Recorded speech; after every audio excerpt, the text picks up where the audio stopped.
As more and more people are relying on video conferencing as a way to keep in touch during this time of social distancing, a question really needs to be asked about how safe are you out there when you're talking to your friends and your family on Zoom, Microsoft Teams, House Party, Hangouts, FaceTime, whatever it is. Let's talk about it.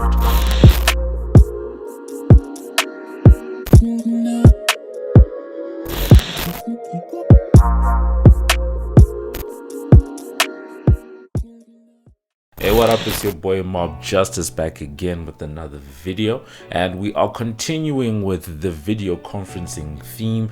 We've had a video about a house party, another one about WhatsApp video conferencing, and to just continue the conversation today, I decided that perhaps we can talk about safety and what it actually means to be safe and secure out there when you are communicating with friends, family, and colleagues. Recently, a Zoom call by the Parliament of South Africa was raided with images of pornography and people shouting hate speech that could be heard on a call. The actual conference itself, this session of Parliament, actually lasted about 4 minutes before they had to just end the call completely and then start again somewhere else. This highlights the issue that is going on, particularly with the Zoom. They're calling this Zoom bombing, and the FBI in the United States has actually warned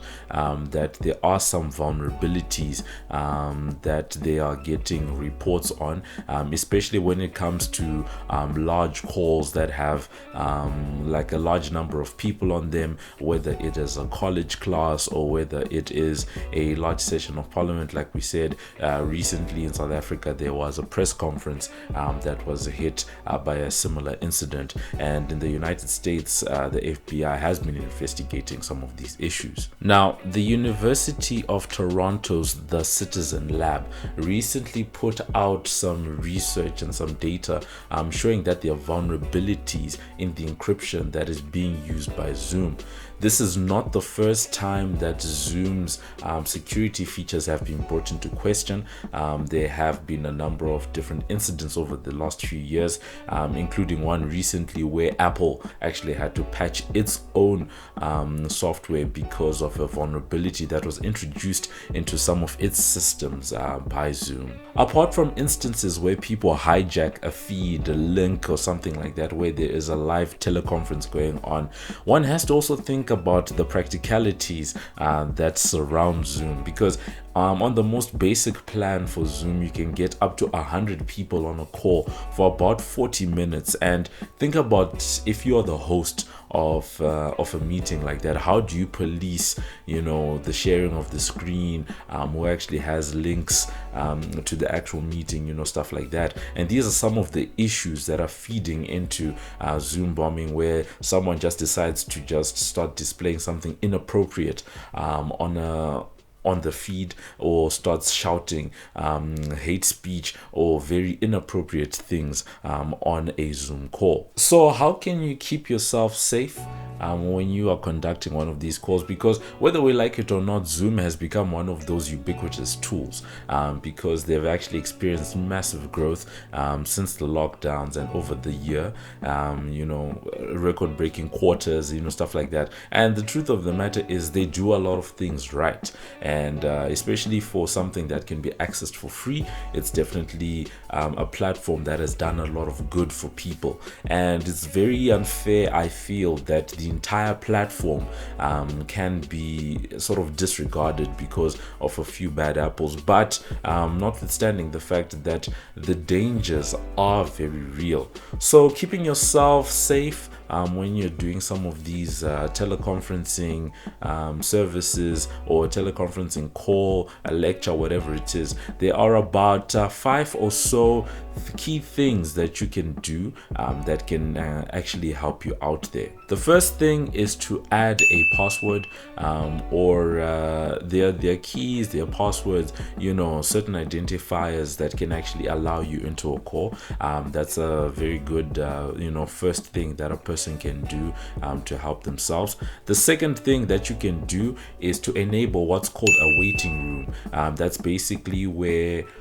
if you are the host of a Zoom call, you have everyone, you know, sitting in a waiting room essentially, and you let people into the meeting. So you can picture it like literally you get to an office and then you're all put into a waiting room and the meeting is happening in like a boardroom somewhere, but instead of it happening physically, it's happening on a virtual level. So on that front, you can enable a waiting room, and then as a host you can just verify that everyone who's entering a meeting is meant to be on that meeting to increase your accountability. The third thing that can be done is to enable screen sharing settings that enable the host to control who gets to share their screen, because part of the Zoom bombing problem is the fact that unauthorized people end up sharing their screens and they display these atrocious images, videos, whatever it is.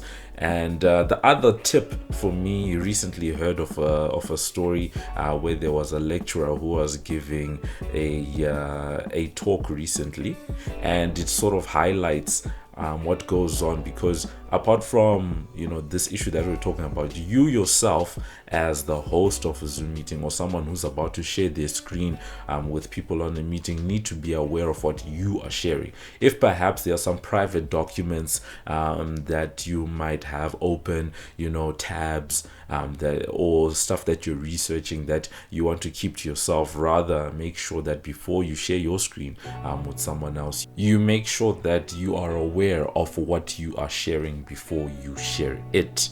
Now, the other issue that can be done, this is the fourth thing, is that make sure that meetings are private and that links to specific meetings go to the people that are meant to be on a particular call. This is hard where there are public events. People are having webinars at the moment. Some people have turned to platforms like Zoom to hold concerts, you know, live entertainment, comedy shows, singing, that sort of thing, where they invite the public and they say, here's a link, you can just click on this link and we can have a live interaction, which is a very good thing. But one of the dangers is that by making that available, there's some unscrupulous individual out there who might decide that this is their opportunity to do something. So one of the big things that people are saying is that don't make links available to the public. Don't post them on social media sites, for example, especially if you want to make sure that you contain what's actually happening on a call or a conference. And then lastly is to just make sure that you are using the latest version of the software.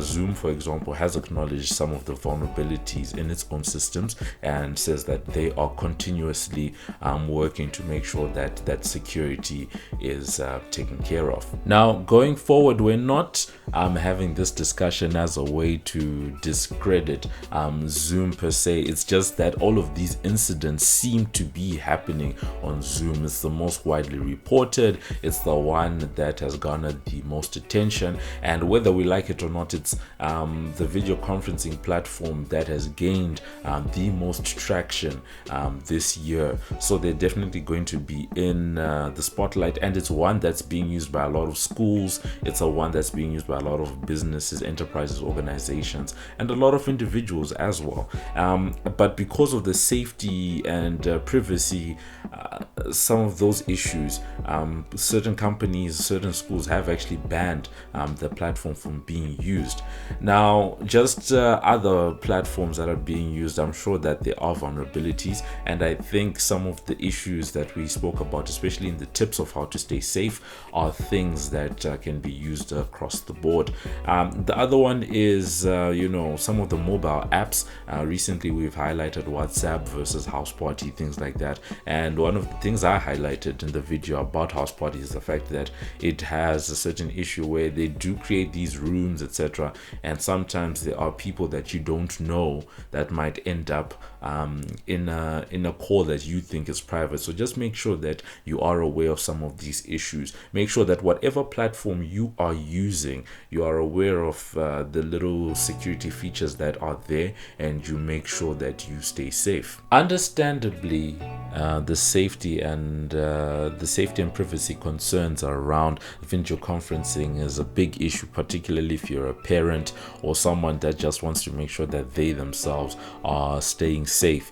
For the most part, I honestly think these platforms, especially your Zoom, Microsoft Teams, whatever it is, they've done a lot of good in terms of helping people to engage and a lot of people to continue doing business, keep in touch with friends and family during these times of social distancing and times where we can't necessarily all gather in one area. So very good on the whole. Just like anything else, there are a lot of things that are initially created with a good intention in mind that certain people end up taking and using them for the reverse.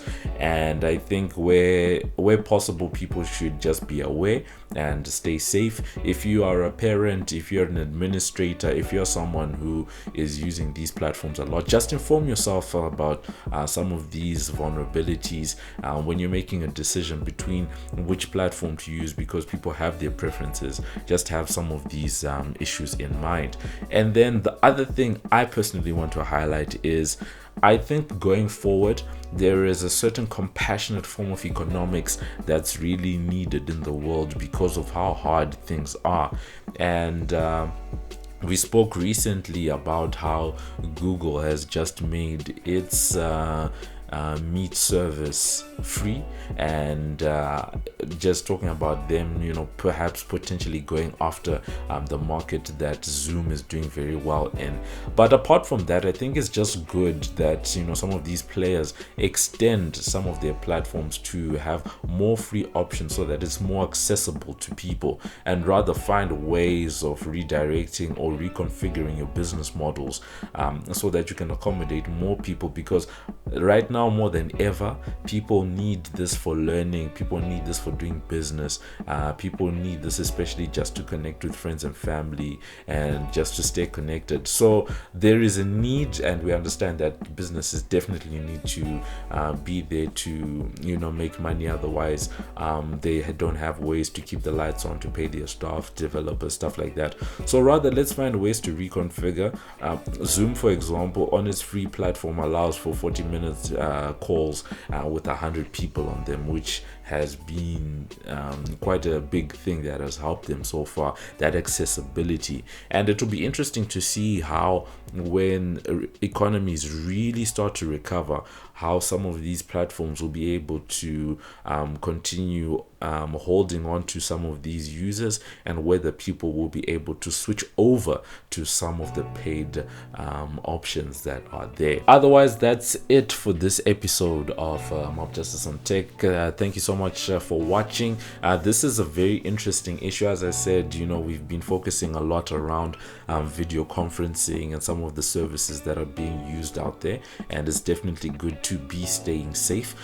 If you have experienced some of this Zoom bombing, let us know what your experience has been. I think in the last couple of months, we've heard a lot of incidents. Like I said, we first started hearing some of these incidents in places like the US, but recently we've had government calls in South Africa, for example, that have been subject to some of these issues. So it's not like something that's happening in one place of the world, it's happening all over. So let us know what's your experience, what's your preferred platform for video conferencing, what are some of the things that you'd like us to talk about. Let us know in the comments. If you haven't already, definitely make sure you subscribe, follow us on social media, and then I'll catch you guys in the next one.